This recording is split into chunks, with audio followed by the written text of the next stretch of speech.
సర్కారు quarry private స్వారీ అట గుండ్రాత్పల్లిలో ఛార్జీల దందా కాంగ్రెస్ నేతలు అధికారుల దోపిడీ అంటూ ఒకరిని చూస్తాను. ఏం లేదు, అంతా వీళ్ళు చేసిన దోపిడియా, ఏది బీఆర్ఎస్ పార్టీ చేసిన దోపిడియా, అది దాని దోపిడీ ముందు ఇదేం దోపిడీ?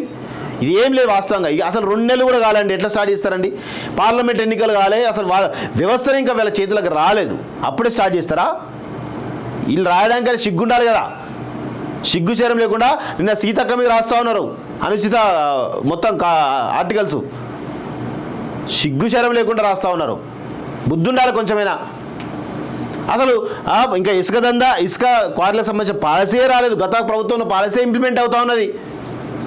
దాన్ని పట్టుకొని ఇప్పుడు ఇది ఇట్లా మొత్తానికి అయితే పెద్ద ఎత్తున ఒక సీతక్కను మాత్రమే, అందుకని ఆదివాసీ మహిళ కాబట్టి, ఆమె రాజకీయంగా ఎదుగుతుంది కాబట్టి, ఈరోజు ఆమె పైన బురదలే ప్రయత్నం చేయాలి కాబట్టి మొత్తానికి పెద్ద ఎత్తున ఆమె పైన కుట్ర చేస్తున్నారు ఈ దొంగల కొడుకులంతా. ఎక్కడో ప్రదేశాలు పట్టుకుంటే ఈమెకే సంబంధం? అసలు ఆమె ఏరియా కాదు, ఏది కాదు, చేయాలనుకుంటే మొలులు వేసుకుంటుంది. మొలులు ఆల్రెడీ మేడల జాతర సాగుతూ ఉన్నది. ఈ తెలివి కూడా లేదు కనీసం.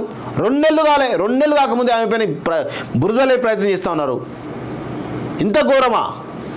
కొంచెమైనా సిగ్గుశరం ఉండాలి కదా రాసే వాళ్ళకి. అన్నం తింటురా లేకపోతే గడ్డి తింటురా?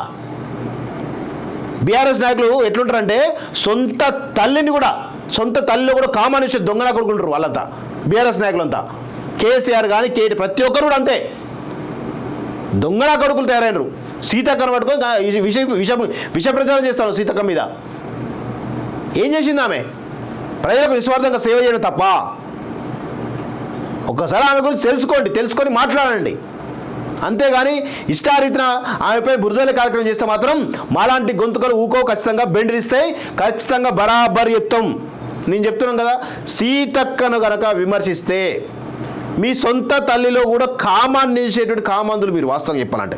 ఇంతకు మించిన వాటిని వాడదలుచుకోలే, ఏమని అనుకోండి.